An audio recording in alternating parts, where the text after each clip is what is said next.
好嗱，咁上次我哋講咗特朗普好多招之後咧，咁我哋冇乜講個商業用途。咁今次咧，我哋咧就講一個真真正正有商業用途或者可以有商業用途嘅空間。咁我哋講下陳志啦。咁陳志哥哥咧就俾呢個柬埔寨政府就送翻去中國啦。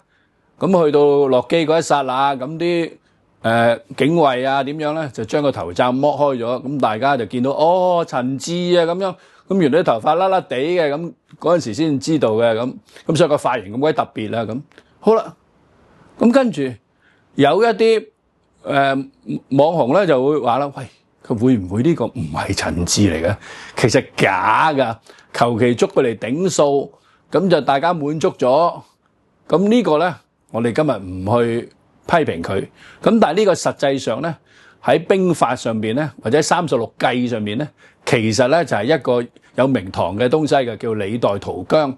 咁即係話咧揾個人去代替咗佢。嗱，咁呢個實際上喺商業係咪會發生嘅咧？咁樣，咁實際上咧就絕對係會發生嘅。曾經有一間公司咧，而家都基本上都除咗牌㗎啦，就係叫聯洲國際。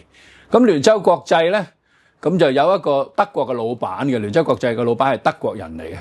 咁佢咧就喺聯洲出現各種嘅訴訟啊、審訊嘅時候咧，突然間咧喺回國途中咁就死咗。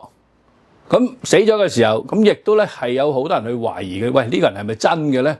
其實佢係德國人，佢會唔會就學啲德粹嘅納粹戰犯咁樣嗰個扮死咧？然後就自己將自己嘅身體落咗葬咧，咁於是咪逃之夭夭咯。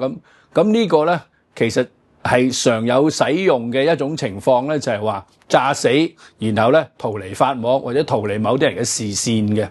好，咁另外一樣嘢啦，翻嚟咧，咁柬埔寨政府係有冇計咧？咁亦都咧有個公共嘅説法咧，就係話，喂，柬埔寨政府咧就怕美國咧遷怒於佢，咁一陣又派對特種部隊飛過嚟入嚟柬埔寨捉人，咁點啊？咁佢話捉陳志咁樣，咁就算佢捉陳志，佢話未必捉我哋柬埔寨嘅紅心啊，各樣個領袖啊咁樣。咁但係佢入嚟嚇我一嚇，我都有排驚啦咁樣。咁於是咧，因為陳志亦都爭美國政府好多錢啦，某角度嚟講，咁於是咧佢就將陳志送咗俾中國啦。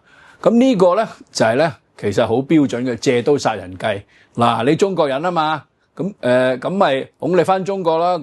咁本來陳志係柬埔寨嘅爵士嚟㗎，仲係公爵啦，公侯伯子男嘅最高級嗰個。咁點啊？咁原來柬埔寨喺某一夜就頒咗個法令，取消咗佢嘅公民資格。公民資格都原來可以取消嘅。咁佢就唔係柬埔寨公民咯。當然取消資格，亦都個爵位都冇埋啦。咁於是咪遣返原籍咯。咁佢原籍中國人，咁咪翻中國咯。咁呢個好可能係柬埔寨借陳志呢把刀嚟殺中國嘅一個招數嚟嘅。如果中意我哋條片，就訂閱我哋私相授受啦。若果撳埋個鐘仔呢，我哋逢有新片呢，都會即時通知你嘅。下條片再見啦。